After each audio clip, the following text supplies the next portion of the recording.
Picture this. It is February 14th, 1982. You are sitting in the grandstands at the Daytona 500, the absolute pinnacle of American motorsports. The air smells like a volatile cocktail of high-octane racing fuel, burning Goodyear rubber, and the metallic tang of exhaust. Down on the track, the cars are a colorful blur of Detroit iron screaming by at 195 miles per hour.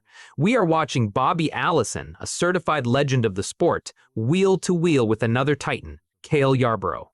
They are locked in the kind of high-speed chess match that makes Daytona legendary. Then, something bizarre happens. It is a minor tap. The exact kind of bump drafting contact that happens literally 50 times in any given NASCAR race, but suddenly, Allison's rear bumper just tears off. It flies into the air like it is made out of wet cardboard, and within seconds, Allison's Buick Regal gains 5 miles per hour, just like that. While every other driver out there is redlining their engines, begging their cars for just another half a mile per hour, Allison is suddenly pulling away like he found a hidden cheat code. But here's the thing. That bumper did not just fall off by accident. This is legacy motoring, and I spend way too much time thinking about the dark arts of NASCAR engineering. If you're someone who loves the untold stories of mechanical loopholes, racing history, and the genius of rule bending, make sure to hit the subscribe button and give this video a thumbs up if this helps you out. Look, what happened on that track that day would go on to expose one of the most ingenious pieces of mechanical trickery in the entire history of racing. The Daytona 500 was entering its most intensely competitive era yet. We are talking about the absolute golden age of NASCAR innovation. A time when crew chiefs were part structural engineer, part street magician, and entirely focused on finding any single advantage that the rule book did not explicitly forbid. And sometimes they focused on the advantages it absolutely did forbid too. Now, you might be thinking, it is just a bumper. How much difference could that possibly make? This is where it gets really interesting. To fully grasp why a heavy piece of chrome falling off a car could create such an unfair advantage, we really need to travel back in time to the early 1980s NASCAR garage. This was the era of the massive Detroit iron. The Buick Regals, the Oldsmobile Cutlasses, the Pontiac Grand Prix, these were not the hyper-specialized, purpose-built, uniform race cars that we see in today's modern Cup Series. No, these machines started their lives as actual production cars that teams would purchase, completely stripped down to the bare metal, and modified to the absolute limit within NASCAR's incredibly strict, yet surprisingly ambiguous rulebook. Here is what most people don't realize about the 1982 season in particular. NASCAR had just introduced a completely new set of aerodynamic rules. Teams were severely limited in how they could modify the exterior body of the car. There was no more radical reshaping allowed. No extreme modifications to the slope of the nose or the angle of the tail. The cars had to maintain their factory stock appearance, which meant that every single pound of weight and every single millimeter of aerodynamic drag mattered even more than it ever had before. At a massive super speedway like Daytona, where drafting and top speed dictate absolutely everything, teams were not looking for gains measured in whole miles per hour. They were looking at microscopic gains measured in tiny fractions of tenths of miles per hour. Bobby Allison's crew chief at the time was a man named Gary Nelson, and if there was ever a human being who understood exactly how to read between the literal lines of a regulatory rulebook, it was Gary Nelson. He would actually later become NASCAR's Sprint Cup Series director, ironically becoming the exact person responsible for catching the exact kind of brilliant tricks he used to pull on a weekly basis. But in 1982, he was still very much on the other side of that regulatory fence, operating as a true mastermind of mechanical speed. The problem every single team faced at Daytona was just simple, undeniable physics. More speed inherently required either more engine power or significantly less aerodynamic drag. Since the engines were heavily regulated by the officials and everyone was running essentially the exact same 358 cubic inch V8 power plants producing somewhere right around 650 horsepower, the real tangible gains had to come from manipulating the air and reducing the weight. But here is the massive catch. NASCAR officials meticulously inspected these cars before the race even began. Every single piece of the car had to be present. Every single piece of the car had to be present. Every single component had to meet the exact factory and NASCAR specifications. The bumpers on these cars, which were made of heavy steel and thick chrome, weighed approximately 35 pounds. Now, to the average person driving to the grocery store, 35 pounds might not sound like a big deal. But at 195 miles per hour, removing 35 pounds from the absolute worst aerodynamic spot on the vehicle could mean the difference between leading the draft and getting completely freight-trained by the rest of the pack. So, Nelson and his dedicated team had to get creative. Extremely creative, the car absolutely needed to pass the rigorous pre-race inspection with the bumper completely and solidly attached to the frame. But what if, this is where the genius really shines through, what if that heavy steel bumper did not need to stay attached for the entire duration of the race?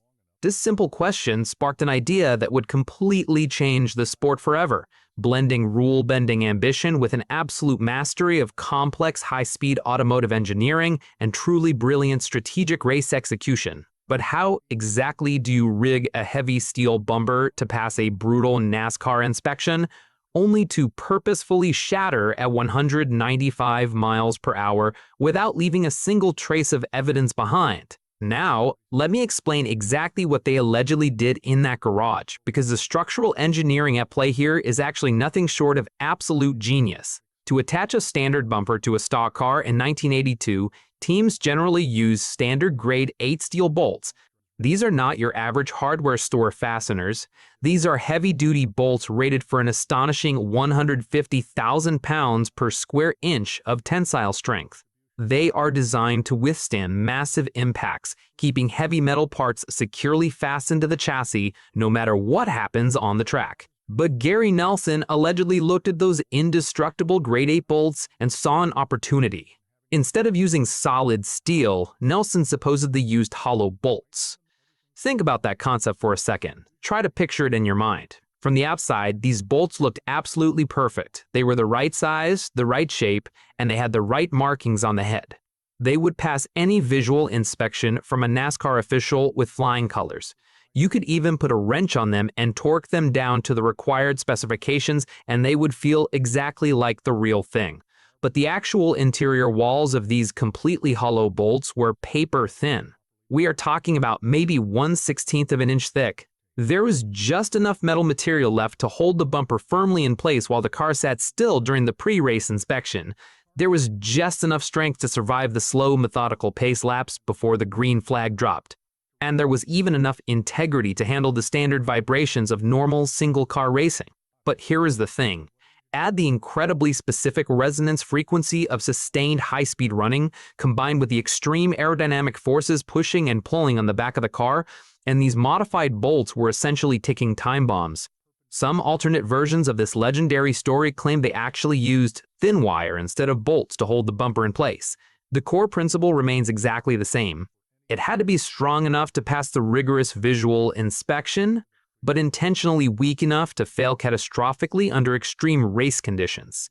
If they use wire, it would be cleverly hidden deep inside what looked like perfectly normal, standard mounting brackets. From the outside, everything appeared strictly regulation, but that hidden wire might have been simple aircraft safety wire, which is typically rated for maybe 200 pounds of sheer force. At 195 miles per hour, the invisible aerodynamic load pulling on that wide, flat bumper would easily exceed 400 pounds. It was literally only a matter of time before the physics took over.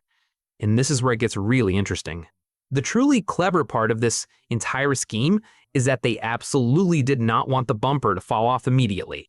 In fact, they desperately needed it to stay securely attached for a significant portion of the early race, specifically to avoid drawing any immediate suspicion from the officials. If the bumper mysteriously fell off on lap 2, NASCAR would undoubtedly throw a red flag, halt the race entirely, thoroughly inspect everyone, and very likely disqualify the number 28 car on the spot. But if that heavy bumper happened to fall off deep into the race, right in the middle of intense green flag racing, immediately after some incidental contact with another competitor car, well, suddenly that is not a mechanical failure or an illegal modification. That is just hard racing. The race itself started typically enough. 42 massive roaring cars took the green flag in front of a completely packed house of 120,000 screaming fans. Benny Parsons had actually won the pole position earlier in the week with a blistering qualifying speed of 196.317 miles per hour. But as anyone who follows super speedway racing knows, holding the pole position at Daytona often means significantly less than having the right friends to work with in the aerodynamic draft. Bobby Allison started the race in the 8th position, running right in the thick of the lead pack. But remarkably, he was not drawing any particular attention to himself. For the first 50 laps of the race, everything proceeded completely normally. It was the usual high-speed Daytona chess match. Drivers were patiently feeling out their cars, subtly forming temporary alliances, and carefully testing different racing lines around the steeply banked corners. Allison and his Buick were definitely strong, but they certainly were not dominant by any stretch of the imagination. He was consistently running lap times right in the 46-second range, with his average speeds hovering right around 194 miles per hour. That speed was certainly good enough to comfortably stay with a tightly bunched lead pack, but it was absolutely not quite good enough to just easily drive away from anyone out there on the smooth asphalt. He was biding his time, waiting for the perfect, calculated moment. Then, out of nowhere, came lap 64. Now, this is where the historical accounts begin to differ just slightly depending on exactly who you ask in the garage area, but the spectacular final result was undeniably exactly the same. Bobby Allison and Cale Yarborough briefly made contact. It was not a huge, violent hit at all. It was just a very common, totally ordinary kind of standard bunk drafting maneuver that was strictly standard operating procedure at Daytona back then. Yarborough and his speeding Buick gently tapped the center of the rear bumper at maybe a relatively low 2-mile-per-hour speed differential. Under normal circumstances, a 2-mile-per-hour tap is absolutely nothing, but suddenly, that 35-pound hunk of heavy steel tore away like it was held on with Scotch tape, completely unleashing an aerodynamic monster. The transformation was not just noticeable, it was completely instantaneous. Without that massive 35-pound steel bumper creating incredible drag at the extreme rear of the vehicle, Allison's Buick Regal essentially became a completely different animal on the track. The car's overall weight distribution shifted forward just slightly, which actually resulted in improving the front grip as he navigated through the steeply banked corners. But the weight reduction was just a tiny fraction of the overall benefit.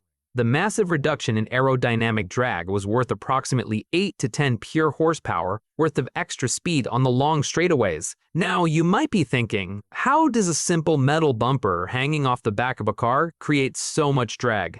Let me break down the aerodynamics here, because this is where it gets really interesting. Think about dragging a large, flat wooden board behind a speeding boat. That board catches the water, creates massive turbulence, and actively fights against the forward momentum of the boat. That is exactly what that rear bumper was doing in the air at 195 miles per hour. That chrome bumper, sticking out awkwardly from the smooth body lines, created what aerodynamic engineers specifically call a massive high-pressure zone at the very rear of the car. The incredibly fast air flowing tightly over the roof and around the sides of the car would suddenly slam into that perpendicular flat surface of the bumper and create violent, chaotic turbulence. This violent turbulence not only created severe drag on Allison's own car, continuously pulling it backward, but it also heavily disrupted the smooth airflow for literally any single car that was desperately trying to draft closely behind him. With the bumper suddenly completely gone, the extremely fast air could now cleanly flow right off the smooth rear deck lid of the Buick without any harsh interruptions. The vital low-pressure area behind the car, which is exactly what creates the powerful suction effect of the draft, became incredibly more pronounced and efficient. Allison could now literally pull other competitor cars along the track significantly more effectively, while simultaneously and drastically reducing his own overall drag coefficient. Here is where most people do not realize about restrictor plate and superspeedway racing. The air is basically a giant invisible wall. When you punch a cleaner hole through that massive wall, you do not just help yourself, you manipulate everyone around you. The raw telemetry data completely and undeniably tells the true story of this brilliant modification. Pre-bumper loss, Bobby Allison was running highly consistent 46.2-second laps around the huge 2.5-mile oval. Those are respectable, solid times. But post-bumper loss, those respectable solid times, but post-bumper loss, those precise lap times immediately plummeted down to an astonishing 45.8 seconds. That is an absolutely massive 0.4 of a second gained per lap. Look, at a track like Daytona, where cars are essentially completely glued together in massive packs, gaining 0.4 of a second per lap is the literal equivalent of finding a magic button that just teleports you past the competition.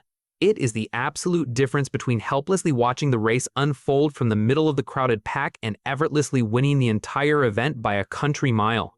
His peak top speed on the massive, sweeping back straightaway miraculously jumped from right around 195 miles per hour to nearly 201 miles per hour whenever he managed to link up with a solid draft partner.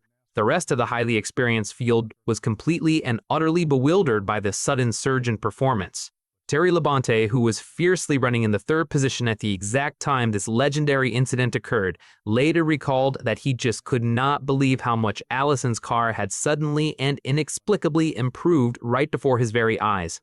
Labonte explicitly stated it was literally like someone reached in and turned on a secret switch. One single lap, Bobby is fighting with absolutely everything he has just to stay safely with the pack. The very next lap, he is easily driving away from the entire field like we are completely tied to a tree. I knew deep down something was completely different, but when you are fully immersed in the middle of a chaotic high-speed race, you simply do not have the time to sit back and figure out what exactly happened. But here's where this fascinating historical story gets even more wonderfully complex.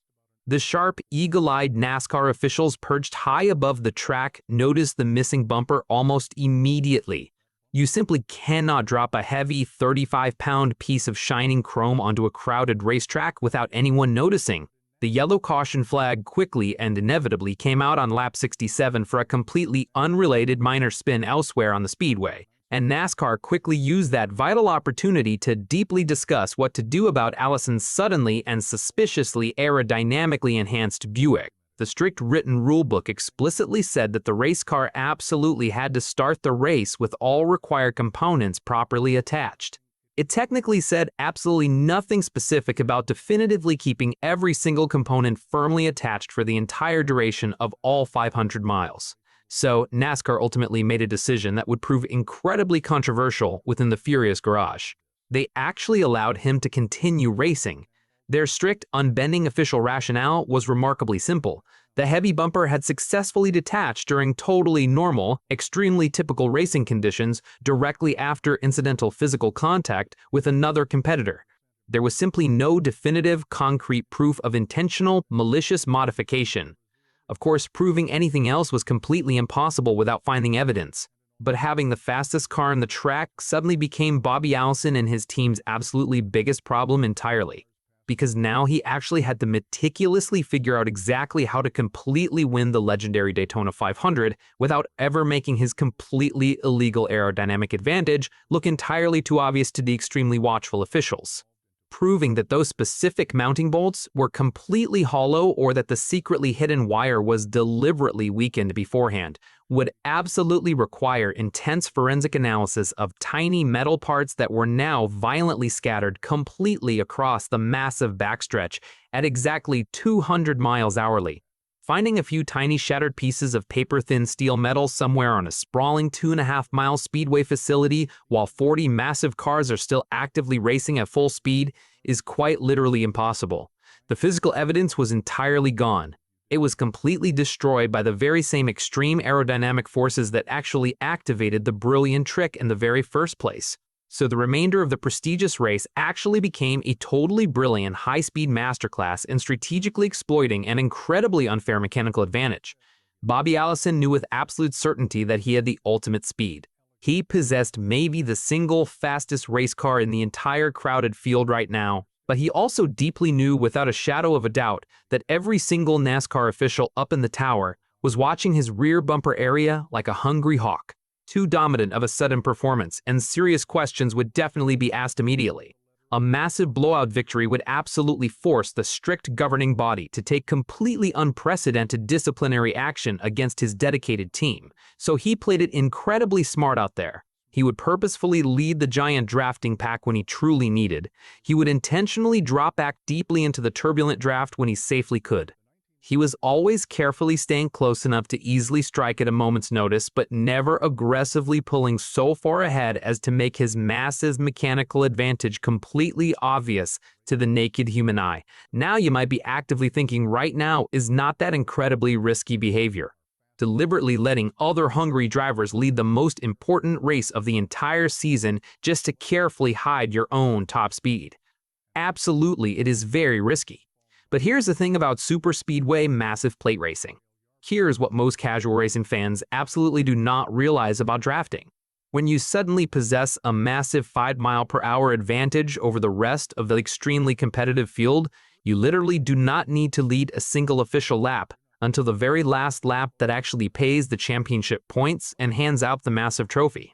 With exactly 20 thrilling laps to quietly go in the historic race, Allison was calmly sitting completely back in the 4th position. He was entirely content to patiently let Cale Yarborough, Dale Earnhardt, and Darrell Waltrip fiercely fight right there. They were battling it out up at the very front of the screaming pack. But every single veteran mechanic, every sharp spotter, and every seasoned crew chief sitting in that entire busy garage area knew exactly what was surely coming. They could all easily see the live telemetry data. They could clearly see how effortlessly Allison was comfortably keeping up while barely pushing his reliable racing equipment. Then finally came lap 195 out of 200 total laps. Bobby Allison calmly decides it is finally the perfect time to make his definitive winning late track move. He violently drops his fast Buick low directly to the flat inside racing line, actively entering the steeply banked turn 3, smoothly utilizing that massive chunk of extra aerodynamic top speed to easily pull directly alongside Waltrip. By the precise time, they both aggressively exit the long turn 4 and completely hit the massive front stretch. Allison is completely visibly clear by half a full car length and effortlessly pulling away fast. Waltrip, driving a fast car that had definitely been just as incredibly quick as anyone else all long day, suddenly looked like he is dragging a heavy anchor. He was pulling a heavy solid concrete block directly behind his own rear bumper. The visual aerodynamic contrast was absolutely staggering to watch unfold. The final remaining 5 official laps of the long race were essentially just a mere relaxing formality. Allison ultimately cleanly won the legendary race by just 0.21 seconds, which is roughly about 2 normal car lengths. But literally everyone who closely watched that race with a highly trained racing eye knew it easily could have been a massive 2 full straightaway lead if he had genuinely wanted it to totally be just that. His official total average speed for the entire lengthy race was roughly 153.8 miles per hour, but his final last 50 laps inexplicably mysteriously averaged well over 158 miles per hour cleanly. Victory Lane at Daytona is usually a crazy place of pure, unadulterated human joy. Winning the Daytona 500 typically means a massive, wild celebration spraying cold, sweet champagne and loudly posing for hundreds of smiling camera photos. But Allison and his smart team quietly knew the real terrifying ultimate challenge was actually just beginning for them right now. NASCAR technical safety inspectors aggressively descended directly on the winning race car almost immediately after it completely stopped rolling. They meticulously physically measured every single square millimeter of the painted body. They thoroughly closely checked the remaining bare steel mounting points with a heavy, shiny bumper had previously been firmly tightly attached. They scoured the chassis closely, looking for any tiny single shred of tangible physical evidence of secret mechanical tampering, of deliberate structural, illegal modification, or of absolutely anything at all that would definitively clearly prove this was not just a completely random standard track racing, unfortunate minor incident. The immediate aftermath of the post-race inspection left the entire NASCAR garage in a complete uproar. But Gary Nelson just stood there smiling, perfectly knowing they could not truly prove a single thing. The exhaustive official inspection ultimately found absolutely nothing conclusive whatsoever. The bare metal mounting points simply showed standard stress fractures entirely consistent with a typical high-speed impact damage scenario. The original heavy bolts were completely gone, forever scattered somewhere along the outer retaining wall of the massive 2.5-mile speedway track. Without those exact, specific, original bolts sitting securely in the sweaty hands of the frustrated technical inspectors, there was absolutely no legitimate legal way to definitively prove they had actually been illegally modified prior to the race. Gary Nelson stood right there in the crowded inspection bay with a completely straight, innocent face and calmly insisted that they had used the standard heavily mandated grade 8 hardware. He smoothly argued that the minor contact with Yarborough must have just coincidentally hit exactly the wrong spot, at exactly the worst possible angle, creating a freak mechanical failure. The chief technical inspector at the time, a sharp man named Dick Beattie, later openly admitted they all deeply knew something was incredibly fishy about the whole convenient situation, but they completely lacked the physical evidence to successfully prosecute. Those boys were smart, Beattie said in a fascinating interview many years later. Whatever they actually did to that bumper, they cleverly made sure the physical evidence would magically disappear at 200 miles per hour. The immediate, intense aftermath within the highly competitive garage area was entirely predictable. The other rival racing teams loudly cried foul immediately. Yarborough was particularly vocal to the gathered sports media, aggressively insisting that absolutely no properly mounted, heavy steel bumper would ever just cleanly fall off from such a remarkably minor, routine bump draft contact. Legendary team owner Junior Johnson, who actually owned the fast car that eventually finished second, immediately filed a formal written protest with the governing body. However, NASCAR ultimately rejected the formal protest entirely simply due to a complete and utter lack of tangible, verifiable physical evidence. You simply cannot penalize a winning team based purely on strong suspicions and angry garage rumors. But the long-term consequences of this specific Daytona incident were far more significant than just a single controversial race victory. Within exactly 1 week of the controversial checkered flag, NASCAR aggressively issued completely new, incredibly strict safety rules. Heavy bumpers now legally had to be rigidly attached with very specific, heavily inspected grade 8 steel bolts of a strictly mandated minimum diameter size. These specific bolts would now be individually marked, painted, and thoroughly inspected, both immediately before and immediately after every single race. Any missing bumper would now automatically result in an immediate black flag and total disqualification. They even forcefully went so far as to strictly require strong backup safety attachments. If the primary grade 8 bolts miraculously failed, thick steel safety cables now legally had to keep the heavy bumper firmly attached to the rear chassis. The 1982 Daytona 500 missing bumper incident literally became a massive watershed moment in the long history of NASCAR technical inspection. It perfectly highlighted a fundamental, deeply challenging problem in racing regulation. You simply cannot write effective rules for absolutely every single possible mechanical innovation, especially when that specific clever innovation is intentionally designed to totally destroy the physical evidence of its own illegal existence. Gary and his growing legendary reputation as a mechanical genius grew even larger following this massive controversy. In a truly beautiful piece of poetic irony, NASCAR actually officially hired Gary Nelson years later in 1992 to become their absolute top Sprint Cup Series director. They were essentially deliberately putting the absolute smartest fox directly in charge of guarding the entire henhouse. But it was actually a completely brilliant strategic regulatory move by the strict governing body. Who better to expertly catch the smartest modern cheaters than the exact same brilliant man who practically wrote the entire underground book on brilliant mechanical trickery? Nelson immediately brought a completely new, highly aggressive philosophy to the entire NASCAR technical inspection process. Instead of just lazily checking that the competing cars visually met the written rules, the highly trained inspectors started actively looking for the complex, hidden ways teams might successfully circumvent those exact rules. Pre-race technical inspection became significantly more thorough and painfully detailed, but so did the rigorous post-race teardown inspection. Random surprise technical checks deep inside the busy garage during the actual race weekend became incredibly common. The convenient old idea of illegal aerodynamic components just accidentally falling off the speeding car became much harder to successfully execute without getting caught red-handed. The rapid technical evolution this specific incident sparked across the sport was truly remarkable to witness. Racing teams quickly started intensely focusing on the gray areas NASCAR simply could not easily regulate or measure. They began utilizing trick suspension geometries that magically changed dynamically at extreme top speed. They developed incredibly flexible exterior body panels that would secretly deform under heavy aerodynamic load on the straightaways to reduce drag, but pop perfectly back into legal shape for the stationary post-race inspection bay. They experimented heavily with strange fuel additives that simply could not be easily detected with the standard chemical tests available at the time. The tense, ongoing game of high-speed cat and mouse continued fiercely, but it became far more incredibly sophisticated and heavily funded. What is truly fascinating from a pure engineering perspective is actually how elegantly simple the original hollow bolt solution genuinely was. There were no highly complex electronic computer systems involved. There were no ridiculously expensive exotic aerospace materials utilized.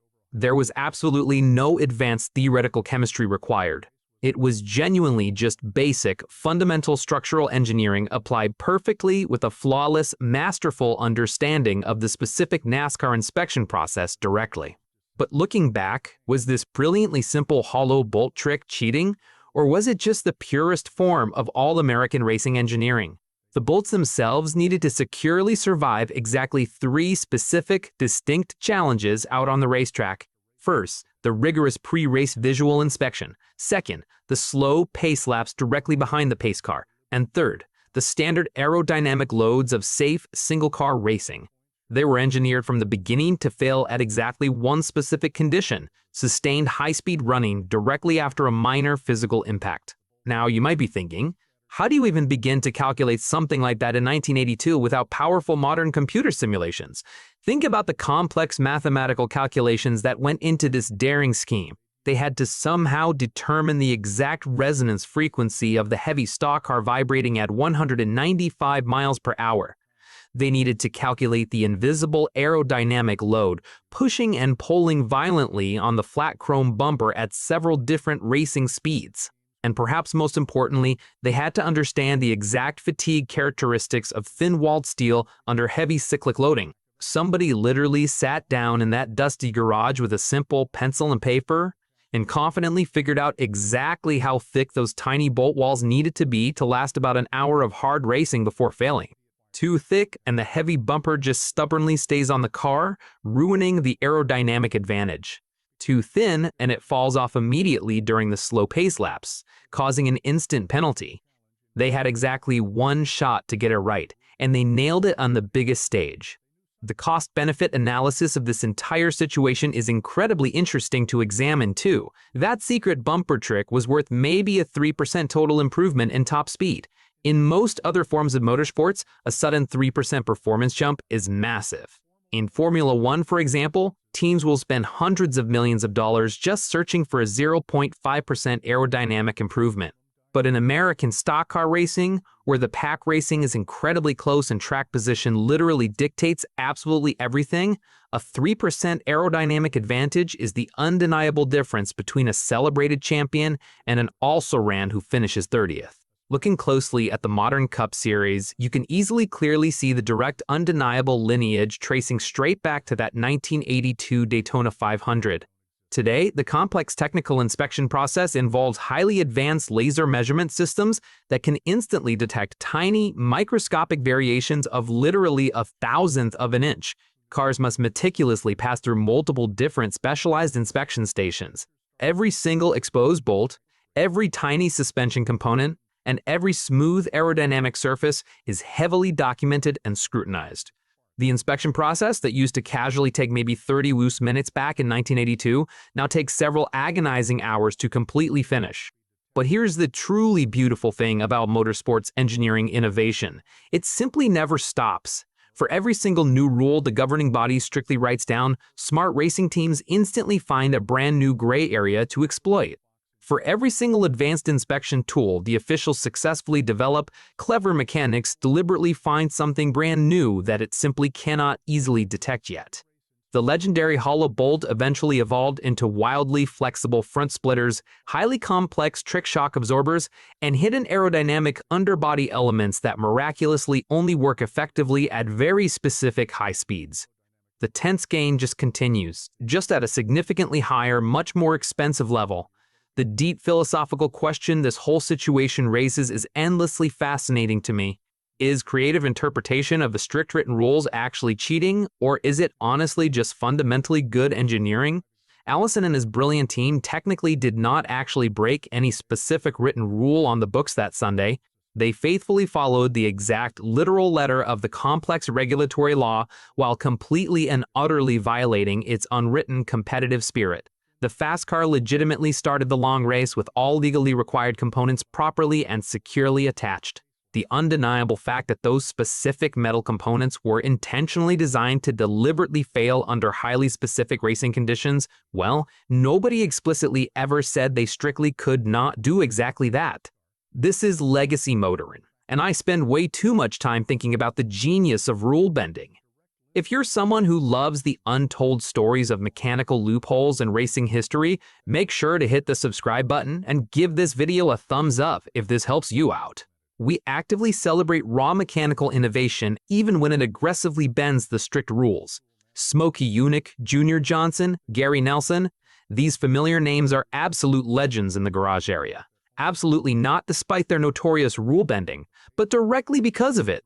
That heavy steel bumper falling off the car was absolutely not an innocent accident. It was certainly not just random bad luck for Cale Yarborough or magically good luck for the legendary Bobby Allison. It was pure mechanical engineering at its absolute most incredibly creative peak, rulebook interpretation at its most highly liberal extreme, and classic racing innovation at its absolute finest.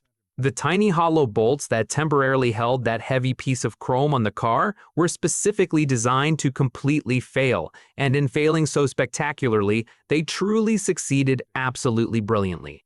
Exactly 30 long years later, the legendary Gary Nelson was casually asked in an interview if that famous bumper was actually genuinely designed to deliberately fall off that specific day. He just smiled a knowing smile and calmly said, "If you're not cheating, you're not trying hard enough." That is obviously not an admission, but it is honestly about as close as we will absolutely ever get.